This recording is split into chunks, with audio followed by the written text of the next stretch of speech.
Oke. Bab 4. Asal-usul dan penggunaan uang. Ketika pembagian kerja telah ditetapkan secara menyeluruh, maka hal tersebut hanya merupakan sebagian kecil dari kebutuhan manusia yang dapat dipenuhi oleh hasil kerjanya sendiri. Ia memasok sebagian besar dari mereka dan menukarkan kelebihan hasil kerjanya sendiri, yang melebihi konsumsinya sendiri, dengan bagian hasil kerja orang lain sesuai dengan kebutuhannya, dan dengan demikian setiap orang hidup dengan bertukar atau menjadi pedagang, dan masyarakat itu sendiri tumbuh menjadi masyarakat komersial. Ini baru mengenalkan, jadi Adam Smith mengenalkan bagaimana caranya untuk mentransaksikan hasil kerja. Jadi paragraf ini itu membuat kita bertanya-tanya, bagaimana caranya mentransaksikan hasil kerja yang surplus tadi. Misal membuat sendal gitu. Saya hanya menggunakan sendal itu sebulan satu pasang. Sedangkan saya bisa membuat sendal sebanyak 30 pasang dalam satu bulan. Maka saya ada surplus 29 pasang sandal. Nah, 29 pasang sandal yang surplus itu bagaimana caranya untuk mentransaksikannya? Itu kan akhirnya menjadi pertanyaan. Namun, ketika pembagian kerja pertama kali mulai terjadi, kekuatan pertukaran ini sering kali terhambat dan terhambat dalam pelaksanaannya. Kita misalkan, seorang mempunyai lebih banyak barang dagangan tertentu daripada yang dimilikinya, sementara yang lain mempunyai lebih sedikit. Oleh karena itu, kelompok pertama akan dengan senang hati membuangnya, dan kelompok kedua akan membeli sebagian dari kelebihan ini.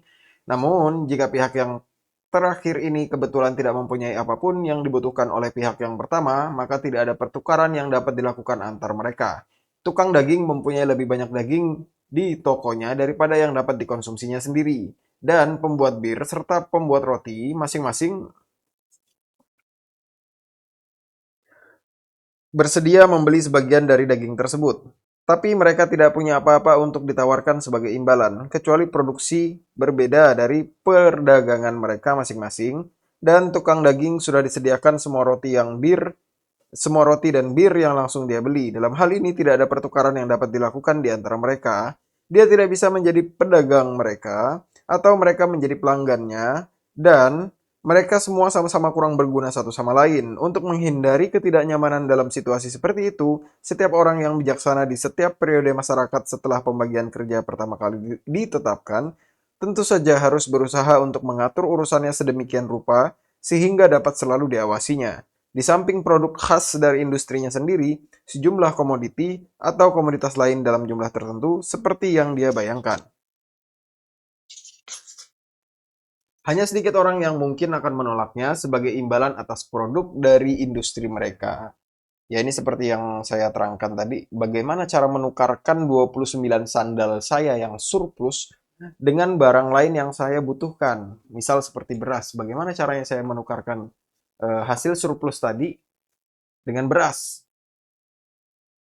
Kemungkinan besar, banyak komoditas berbeda yang berturut-turut dipikirkan dan digunakan untuk tujuan ini. Di zaman masyarakat yang kasar, ternak dikatakan sebagai instrumen perdagangan yang umum. Dan meskipun barang-barang tersebut pasti merupakan barang-barang yang paling merepotkan, namun di masa lalu kita menemukan barang-barang yang sering kali dinilai berdasarkan jumlah ternak yang diberikan sebagai imbalan atas barang-barang tersebut. Baju besi, Diomede, kata Homer, hanya berharga 9 ekor lembu, tapi harga Glaucus adalah 100 ekor lembu. Garam dikatakan sebagai instrumen umum perdagangan dan pertukaran di Abyssinia, sejenis kerang di beberapa bagian pantai India, ikan kod kering di Newfoundland, tembakau di Virginia, gula di beberapa koloni kami di India Barat, menyembunyikan atau mengolah kulit di beberapa negara lain, dan saat ini ada sebuah desa di Skotlandia di mana saya diberitahu bahwa tidak jarang seorang pekerja membawa paku alih-alih uang ke toko roti atau kedai minuman. Pada paragraf ini, Adam Smith menjelaskan bahwa telah banyak jenis-jenis barang yang dijadikan sebagai standar komoditas ataupun uang itu sendiri. Ada yang gunakan hewan ternak, ada yang gunakan garam, ada yang gunakan paku, ada yang gunakan kerang, macam-macam. Jadi itu digunakan sebagai alat tukar untuk menilai surplus dari produksi yang saya hasilkan. Misal tadi ada 29 surplus sandal yang saya kelola dalam waktu 1 bulan, maka saya akan menukarkan sandal itu dengan garam misalnya, dan lalu garam itu saya tukarkan lagi dengan beras. Akan tetapi di semua negara, laki-laki tampaknya pada akhirnya ditentukan oleh alasan-alasan yang tidak dapat ditolak untuk memberikan preferensi dalam pekerjaan ini pada logam dibandingkan komoditas lainnya. Logam tidak hanya dapat disimpan dengan kerugian yang sama kecilnya dengan komoditas lainnya, hampir semua barang langka yang tidak mudah rusak, namun logam juga dapat tanpa kehilangan sedikit pun dibagi menjadi beberapa bagian, karena dengan peleburan bagian-bagian tersebut dapat dengan mudah disatukan kembali. Lagi, suatu kualitas yang tidak dimiliki oleh barang-barang dagangan lain yang sama tahan lamanya, dan yang lebih dari kualitas-kualitas lainnya menjadikannya cocok untuk dijadikan instrumen perdagangan dan sirkulasi. Seseorang yang ingin membeli garam misalnya, dan dia tidak mempunyai apa-apa selain ternak untuk diberikan kepada sebagai gantinya, pasti diwajibkan membeli garam seharga seekor lembu utuh atau seekor domba utuh sekaligus. Dia jarang dapat membeli kurang dari ini karena apa yang harus dia berikan jarang dapat dibagi tanpa kehilangan, dan jika dia ingin membeli lebih banyak karena alasan yang sama, dia harus membeli 2 atau 3 kali lipat kuantitas nilainya, yaitu 2 atau 3 ekor lembu atau 2 atau 3 ekor domba. Sebaliknya, jika alih-alih domba atau lembu, ia mempunyai logam untuk diberikan sebagai imbalannya, ia dapat dengan mudah membagi jumlah logam tersebut dengan jumlah barang dagangannya yang tepat yang ia miliki. Oke, pada paragraf ini Adam Smith mulai mengenalkan bahwa dulu, di zaman dulu, sampai sekarang pun, itu banyak yang menggunakan alat transaksinya itu menggunakan uang. Uang dijadikan sebagai alat transaksi. Sorry, bukan uang, tapi logam. Logam yang dimaksud di sini bisa jadi perak, bisa jadi emas gitu. Logam yang berbeda telah digunakan oleh berbagai negara untuk tujuan ini. Besi adalah instrumen perdagangan umum di kalangan Sparta kuno, tembaga di antara orang Romawi kuno, dan emas dan perak di antara semua negara kaya dan komersil. Jadi ada yang gunakan besi, ada yang gunakan tembaga, ada yang gunakan emas, ada yang gunakan perak. Logam-logam tersebut awalnya digunakan untuk tujuan ini dalam bentuk batangan kasar, tanpa stempel atau koin apapun. Jadi kita diberitahu oleh Pliny berdasarkan otoritas Timius, seorang sejarawan kuno, bahwa sampai masa Servius Tullius, orang-orang Romawi belum menggunakan uang logam, tetapi menggunakan batangan tembaga yang belum dicap untuk membeli apapun yang mereka perlukan. Oleh karena itu, batangan kasar ini pada saat itu menjalankan fungsi uang. Tanpa disadari, batangan itu dianggap sebagai uang gitu. Si tembaga yang dipotong-potong tadi itu, kotak-kotak, itu dianggap sebagai uang pada saat itu. Walaupun belum ada pengesahan dari pemerintah Romawi. Penggunaan logam dalam keadaan kasar ini menimbulkan 2 ketidaknyamanan yang sangat besar. Pertama, dengan kesulitan menimbang, dan kedua, dengan cara mengujinya. Dalam logam mulia di mana perbedaan kuantitas yang kecil akan menghasilkan perbedaan besar dalam nilainya, bahkan urusan penimbangan dengan ketelitian yang tepat memerlukan paling tidak anak timbangan dan timbangan yang sangat akurat. Penimbangan emas khususnya merupakan suatu operasi yang rumit. Pada logam yang lebih kasar, di mana kesalahan kecil akan berdampak kecil, tidak diragukan lagi diperlukan ketelitian yang lebih rendah. Namun kita akan mendapati hal ini sangat menyusahkan jika setiap kali seorang miskin mempunyai kesempatan untuk membeli atau menjual barang senilai 1 sen, dia wajib menimbang uang tersebut. Pengoperasian pengujian masih lebih lanjut, bahkan lebih membosankan. Dan kecuali suatu bagian logam dilelehkan secara wajar di dalam wadah dengan pelarut yang tepat. Kesimpulan apapun yang dapat diambil darinya sangatlah tidak pasti. Akan tetapi, sebelum uang logam dilembagakan, kecuali mereka melalui operasi yang membosankan dan sulit ini, masyarakat pasti selalu rentan terhadap penipuan dan pemaksaan yang paling besar. Dan alih-alih menerima 1 pon perak murni dan tembaga murni sebagai imbalannya, untuk barang-barang mereka, komposisi bahan-bahan yang paling kasar dan paling murah tetap dipalsukan, namun tampilan luarnya telah dibuat menyerupai logam-logam tersebut. Untuk mencegah penyalahgunaan tersebut, untuk memfasilitasi pertukaran, dan dengan demikian mendorong segala jenis industri dan perdagangan, maka di semua negara yang telah mencapai kemajuan besar menuju perbaikan dianggap perlu untuk membubuhkan stempel publik pada logam tertentu dalam jumlah tertentu, seperti yang terjadi di negara-negara biasa yang digunakan untuk membeli barang. Oleh karena itu, asal-muasal uang logam dan jabatan-jabatan publik tersebut disebut percetakan uang. Lembaga-lembaga yang sifatnya persis sama dengan lembaga-lembaga pembuat aulnagar dan pembuat stempel dari kain wol dan linen, semuanya sama-sama dimaksudkan untuk memastikan melalui stempel publik kuantitas dan keseragaman kebaikan berbagai barang dagangan tersebut ketika dibawa ke pasar.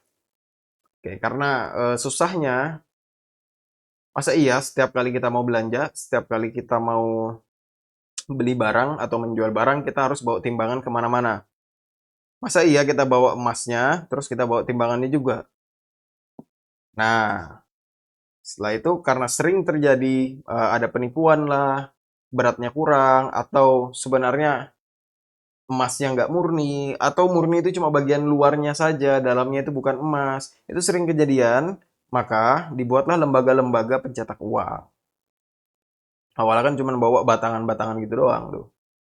Stempel publik pertama semacam ini yang ditempelkan pada logam-logam yang ada saat ini tampaknya dalam banyak kasus dimaksudkan untuk memastikan apa yang paling sulit dan paling penting untuk dipastikan, kebaikan dan kehalusan logam tersebut, dan menyerupai tanda sterling yang saat itu ditempelkan pada piring dan batangan perak, atau tanda Spanyol yang kadang-kadang ditempelkan pada batangan emas, dan yang ditempel hanya pada satu sisi saja dan tidak menutupi seluruh permukaan, memastikan kehalusannya. Tapi bukan berat logamnya. Abraham menimbang kepada Efron 400 shirkal perak yang telah disetujuinya untuk dibayar untuk ladang Makpela, namun dikatakan bahwa uang tersebut adalah uang pedagang.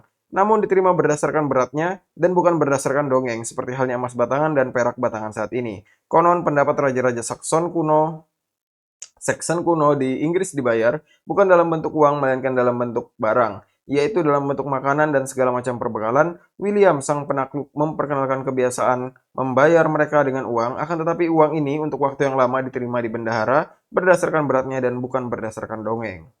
Artinya benar-benar kalau misalkan beratnya 2 kilo ya 2 kilo gitu. Kalau beratnya 1 kilo ya 1 kilo. Kalau beratnya 1 gram ya 1 gram. Dan itu sudah pada akhirnya itu menjadi umum gitu.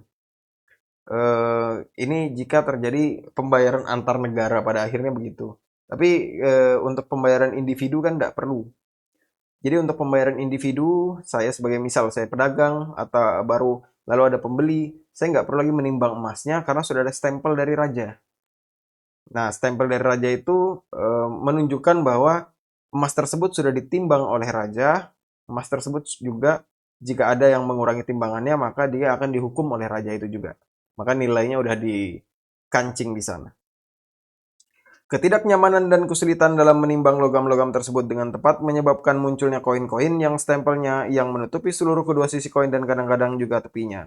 Diharapkan dapat memastikan tidak hanya kehalusannya tapi juga beratnya logam. Oleh karena itu, koin-koin tersebut diterima dengan dongeng seperti saat ini tanpa kesulitan menimbangnya. Denominasi koin-koin tersebut tampaknya awalnya menyatakan berat dan jumlah logam yang terkandung di dalamnya. Pada masa Servius Tullius yang pertama kali menciptakan uang di Roma, AS atau pondo Romawi berisi 1 pon tembaga berkualitas Romawi. Itu dibagi dengan cara yang sama seperti pound Troyes kami, menjadi 12 ons, yang masing-masing berisi 1 ons tembaga murni. Pound sterling Inggris pada masa Edward I berisi 1 pon, berat menara, perak, dan kehalusan yang diketahui. Pound Tower tampaknya lebih dari pound Romawi dan kurang dari pound Troyes, yang akhirnya ini tidak diperkenalkan ke dalam percetakan uang Inggris sampai tanggal 18 Henry VIII. Tanggal 18 Henry VIII. The hell? Penanggalan macam apa ini? Oke lah, oke lah. Kalau bulan Juli kan ngambil kata dari Julius Caesar gitu. Kalau bulan Agustus ngambil ngambil nama dari Agustinus gitu. Agustinus itu teman baiknya Julius Caesar gitu. Jadi ketika setelah Julius Caesar dibunuh, Agustinus itu yang naik. Atau anaknya ya, saya lupa. Liber Prancis pada zaman Charlemagne berisi 1 pon berat Troyes, perak, dan kehalusan yang diketahui. Pekan Raya Troyes di Kampen pada waktu itu sering dikunjungi oleh semua negara di Eropa. Dan timbangan serta ukuran pasar yang begitu terkenal pada umumnya dikenal dan dihargai. Pon uang Skotlandia berisi dari zaman Alexander yang pertama hingga Robert Bruce. 1 pon perak dengan berat dan kehalusan yang sama dengan pon sterling Inggris, uang receh Inggris, Prancis, Skotlandia juga semuanya awalnya berisi 1 sen perak asli. Bagian ke-21 on dan 240 bagian pon. Shilling pada mulanya juga merupakan denominasi suatu berat. Jika harga gandum 12 siling seperempatnya, kata Undang-Undang Kuno Henry III, maka roti sisa 1 sen akan memiliki berat 11 siling dan 4 pence. Namun proporsi antara siling dan sen di satu sisi atau pound di sisi lain tampaknya tidak begitu konstan dan seragam seperti antara sen dan pound. Selama perlombaan pertama Raja-Raja Prancis, sou atau siling Prancis, pada kesempatan yang berbeda muncul berisi 5, 12, 20, dan 40 sen. Di antara orang Saxon kuno, satu siling pada suatu waktu tampaknya hanya berisi 5 sen. Dan bukan tidak mungkin bahwa nilai tersebut bervariasi di antara mereka seperti di antara tetangga mereka. Kaum Frank kuno sejak zaman Charlemagne di kalangan orang Prancis dan sejak zaman William sang penakluk di kalangan orang Inggris, perbandingan antara pound, shilling, dan penny tampaknya sama seperti saat ini, meskipun nilai masing-masingnya tetap sama. Sudah sangat berbeda. Saya yakin di setiap negara dunia, keserakahan dan ketidakadilan para pangeran dan What? Okay.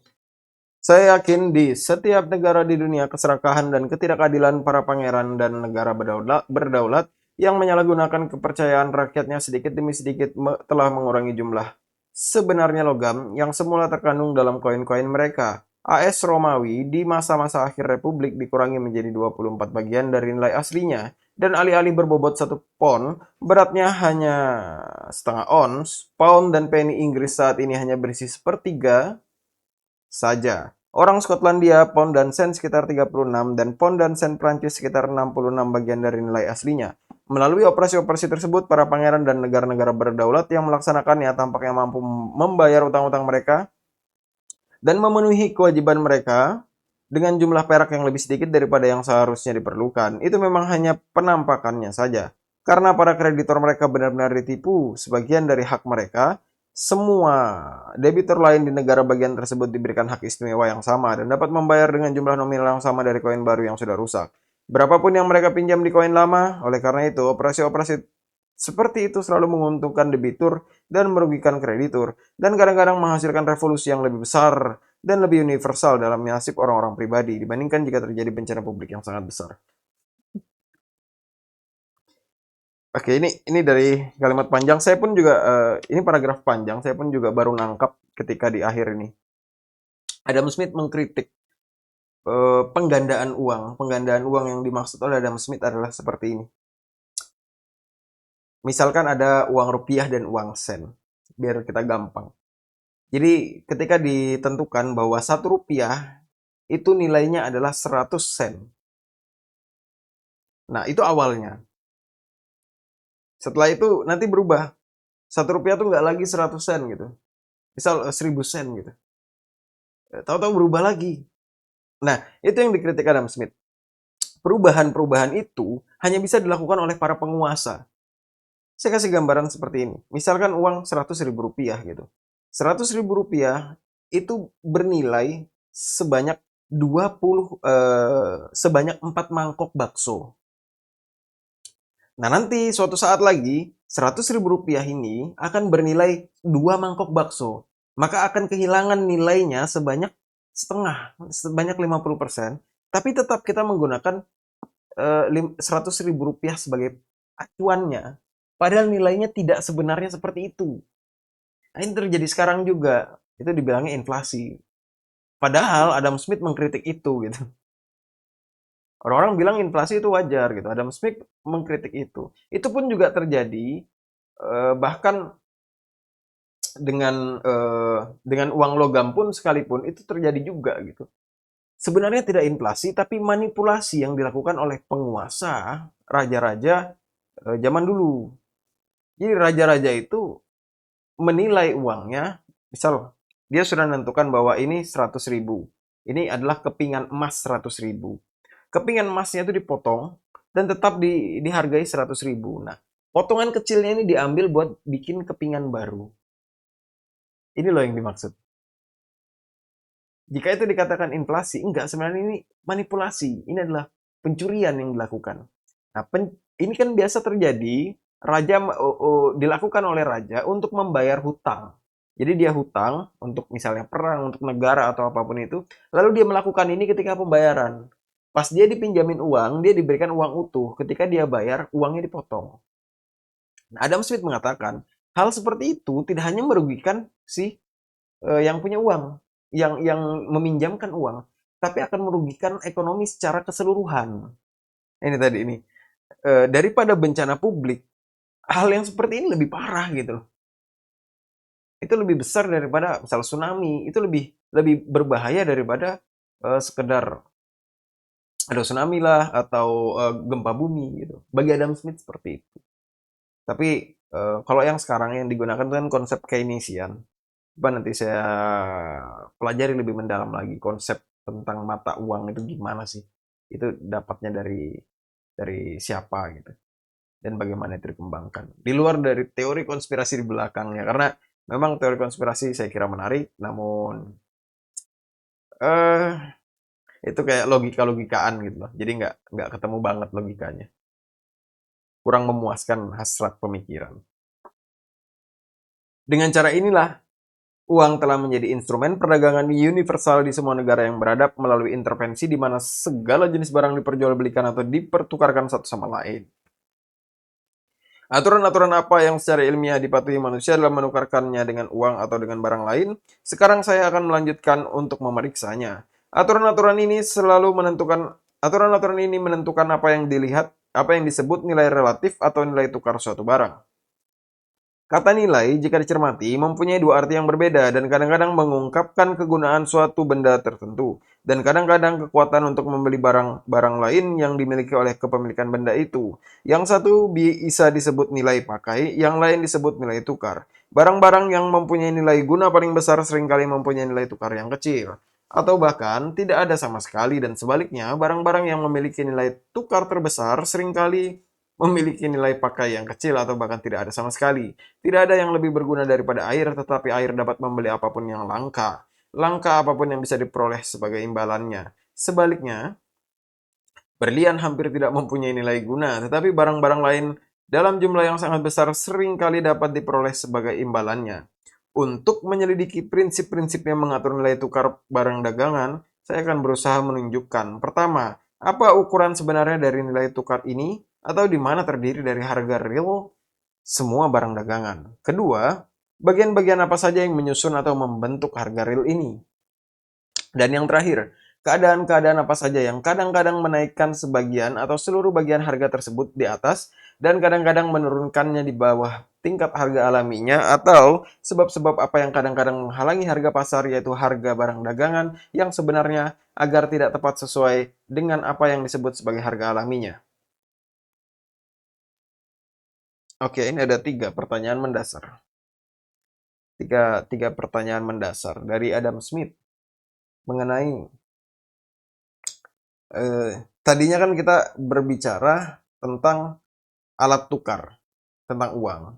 Lalu sampai pada titik ini Adam Smith eh, merubah apa yang dia bicarakan menuju pada arah nilai yang layak untuk ditukarkan suatu barang. Misalkan jika ada suatu barang, mouse misalnya, mouse komputer. Mouse komputer ini berapa nilai yang layak untuk membayar satu mouse komputer ini? Nah, Adam Smith eh, mencoba untuk menjabarkan itu melalui tiga pertanyaan mendasar. Yang pertama adalah ukuran dari nilai tukar ini. Jadi harga dasarnya, bagaimana cara menghitung harga dasarnya? Bisa jadi HPP gitu, harga harga dasar produknya gitu kan. Yang kedua, bagian apa saja yang menyusun atau membentuk harga real ini? Kalau memang sudah ditentukan, misalkan tadi harga pokok produk gitu adalah biaya yang dikeluarkan untuk memproduksi suatu produk, maka harga pokok produk tadi itu apa saja bagian-bagian di dalamnya? Apakah ada biaya tenaga kerja? Apakah di sana ada sewa tanah? Apakah di sana ada harga bahan baku? Nah, itu apa saja? Pertanyaan yang kedua. Yang ketiga, keadaan apa yang kadang-kadang menaikkan sebagian seluruh harga? Jadi, apa yang membuat bahan baku ini atau tenaga kerja ini atau harga sewa ini itu berubah? apa yang membuat. Itu nanti akan dibahas oleh Adam Smith. Saya akan berusaha menjelaskan. Nah, itu kan gitu. Dia akan membahas itu nanti. Selengkap dan sejelas mungkin. Ketiga pokok bahasan tersebut dalam 3 bab berikutnya, yang untuk itu saya harus dengan sungguh-sungguh mohon kesabaran dan perhatian pembaca. Kesabarannya untuk memeriksa detail yang mungkin terjadi di beberapa tempat tampak membosankan, dan perhatiannya untuk memahami apa yang mungkin setelah penjelasan selengkap-lengkapnya yang mampu saya berikan masih tampak agak kabur. Saya selalu bersedia mengambil resiko menjadi membosankan untuk memastikan bahwa saya cerdas, dan setelah berusaha semaksimal mungkin agar saya terlihat jelas, beberapa ketidakjelasan mungkin masih tampak melekat pada subjek yang sifatnya abstrak. Oke, berarti ke depannya, dalam 3 bab ke depan, Adam Smith akan menjelaskan. Tadi kan ada 3 pertanyaan mendasar, 3 bab ke depan berarti kemungkinan 1 bab ini untuk menjawab 1 pertanyaan mendasar. Jadi setiap pertanyaan mendasar dari 3 pertanyaan mendasar ini akan dijelaskan ke depan bab by bab gitu. Oke, saya akhiri di sini.